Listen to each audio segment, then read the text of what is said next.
여러분 안녕하십니까? 코로나19 KBS 통합뉴스룸 5시 뉴스입니다. 국내 코로나19 신규 확진자가 136명으로 집계됐습니다. 신규 확진자는 엿새째 100명대를 유지하고 있지만 새로운 집단 감염은 계속 이어지고 있습니다. 신수빈 기자의 보도입니다.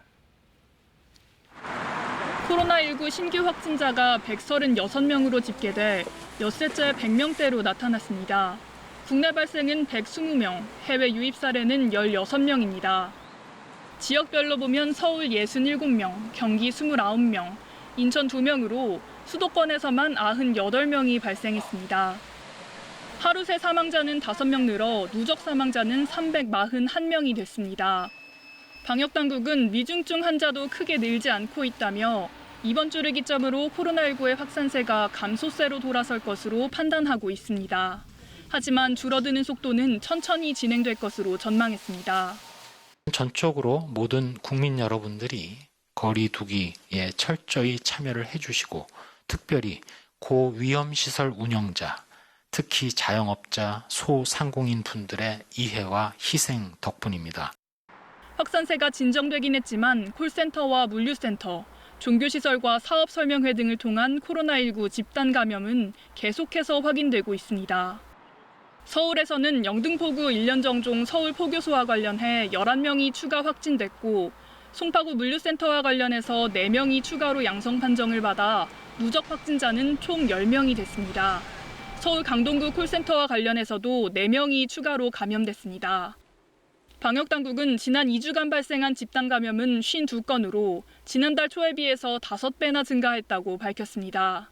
특히 최근 고령층 대상의 방문 판매를 통한 집단 감염이 이어지고 있는 점을 우려했습니다.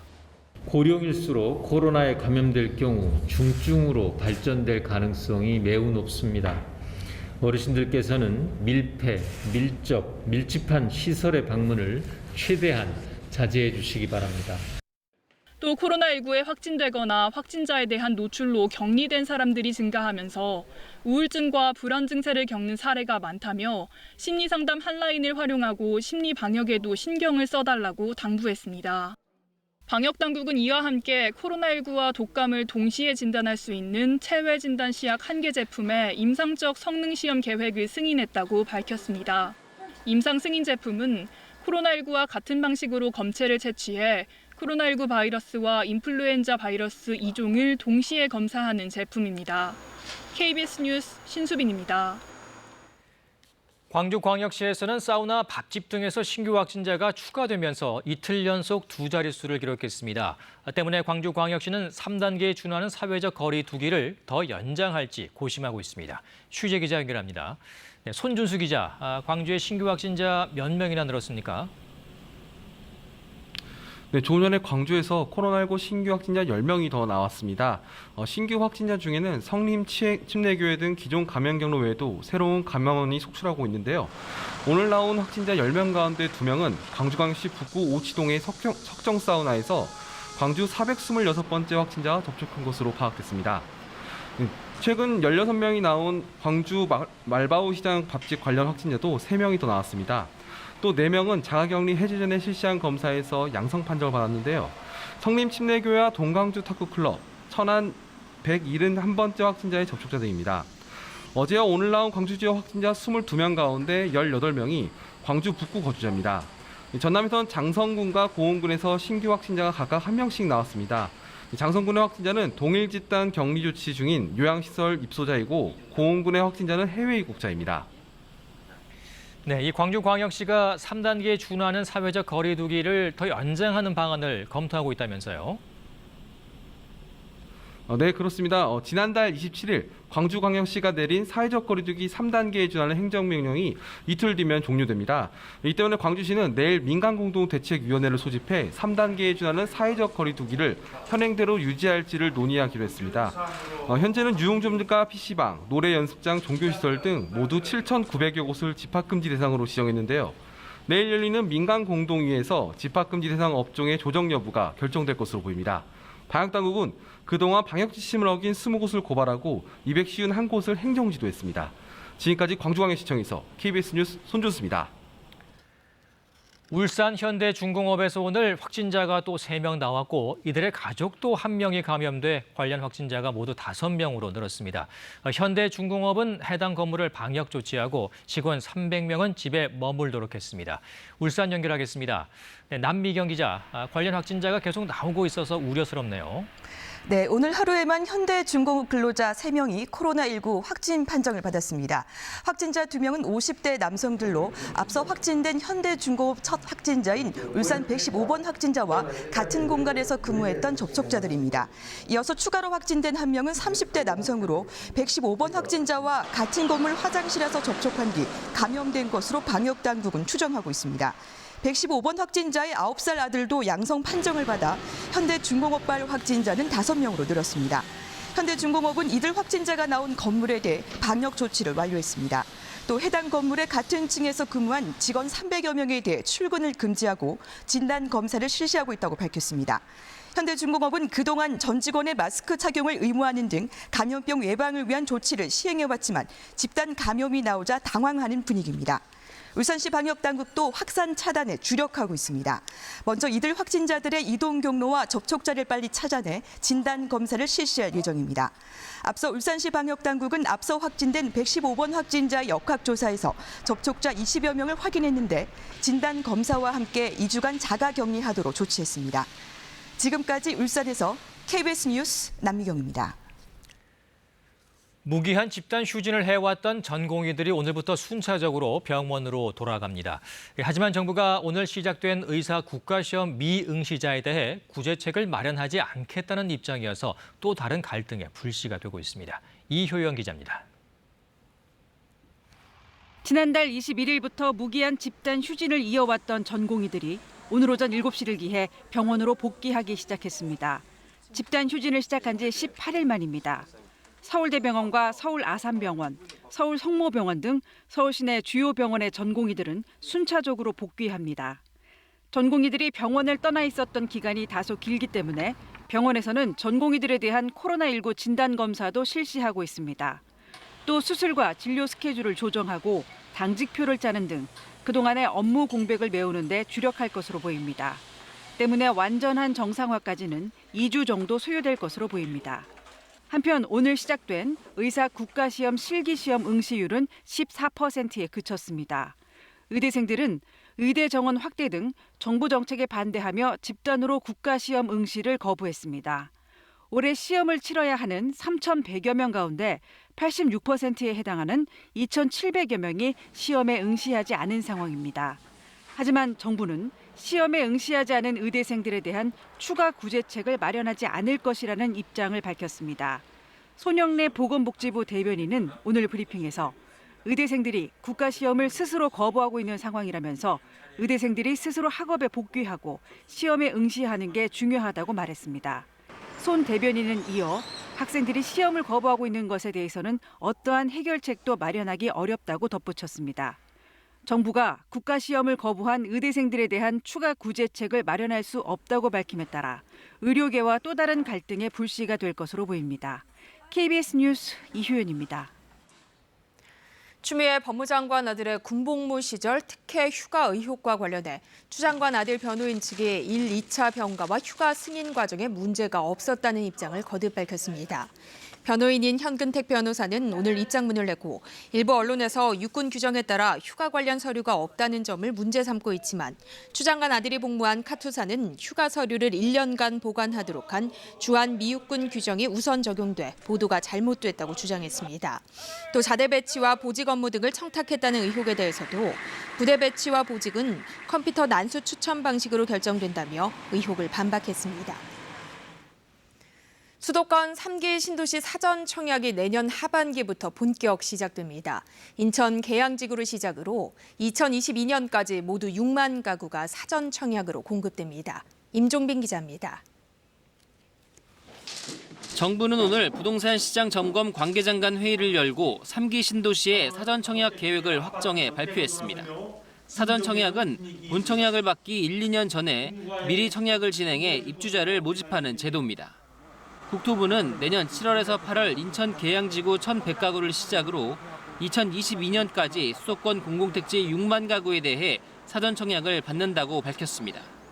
여기에는 3기 신도시 물량 일부를 비롯해 노량진역 인근 군부지와 남태령 군부지 등 중소형 공공택지도 포함됩니다. 이와 함께 위례 등 일반 청약 물량 18만 가구, 임대주택 13만 가구 등 수도권 공공택지 물량의 44%인 37만 가구가 2022년까지 공급됩니다.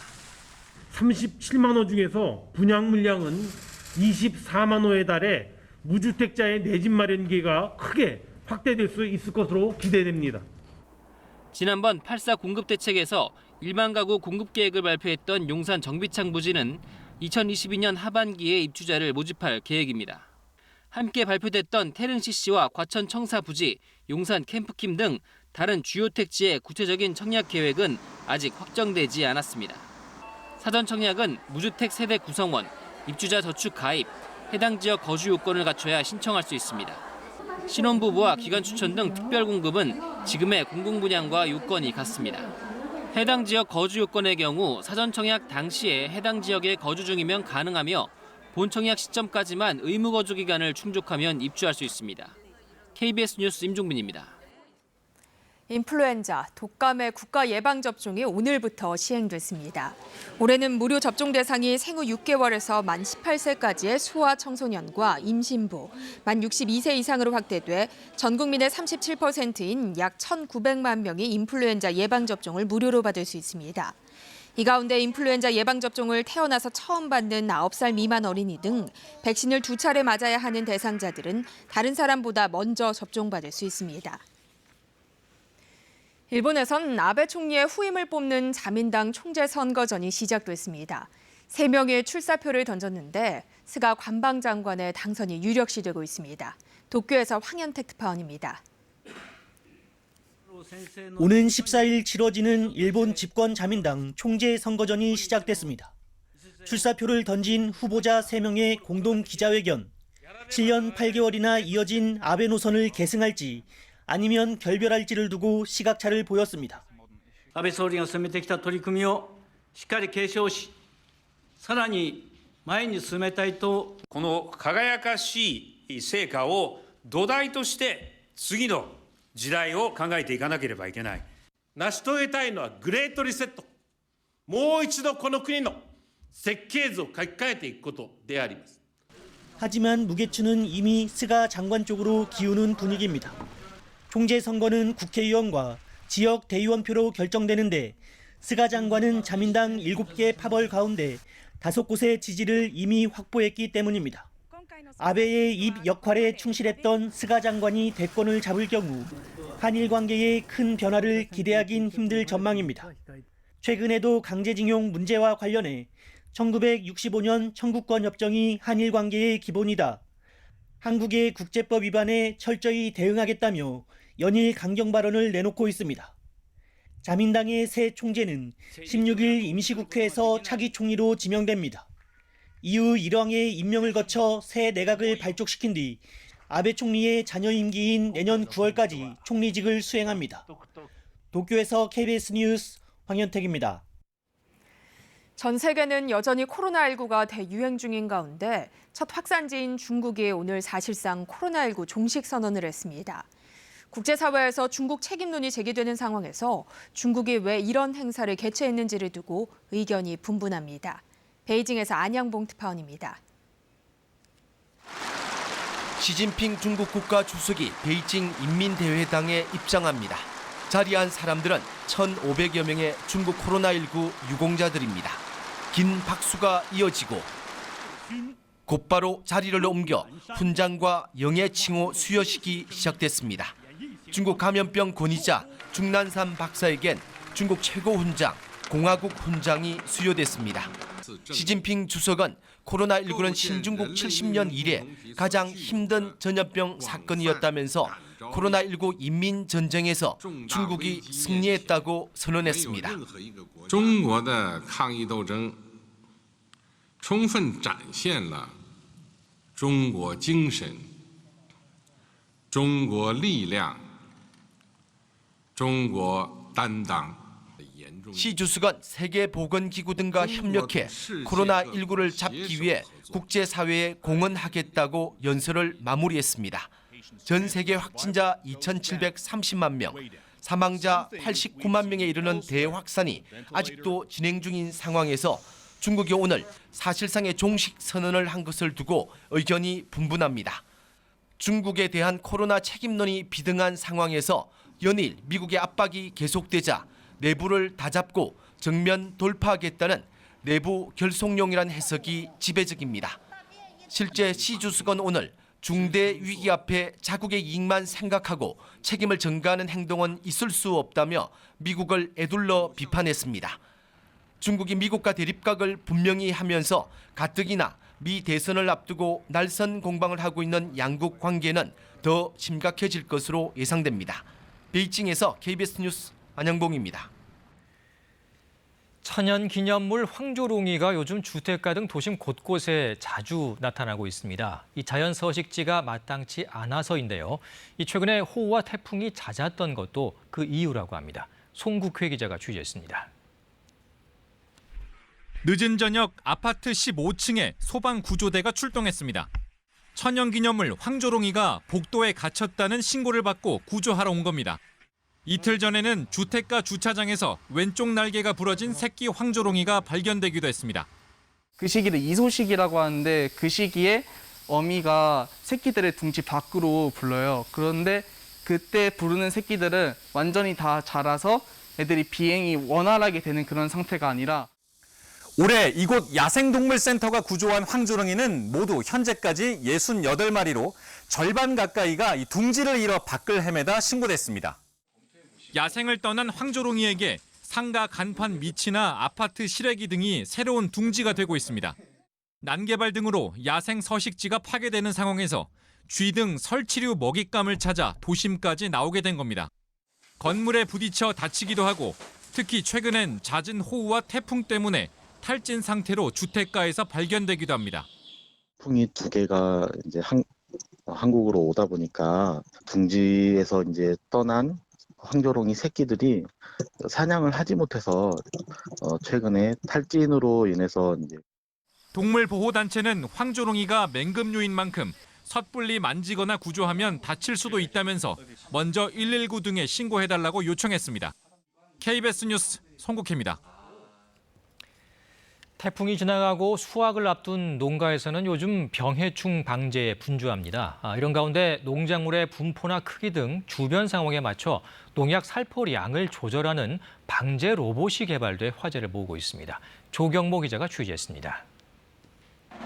차량용 방제기가 사과나무 사이를 지나가며 농약을 뿌립니다. 기존 방제기는 농민이 직접 몰아야 하고 일정한 면적에 같은 양의 농약을 뿌리다 보니 나무가 없는 곳에도 농약을 뿌리는 단점이 있습니다. 직접 타고 운전을 하고 그리고 주고 바람에 날리고 사람 기로도 날라오고. 국립농업과학원이 이런 문제를 해결하기 위해 스마트 방제 로봇을 개발했습니다. 이 로봇은 16개의 레이저 센서를 통해 주변에 나무가 있는지 인식합니다. 이를 토대로 나무가 있는 곳에만 농약을 뿌릴 수 있고 나무 크기에 따라 농약 살포량도 조절할 수 있습니다.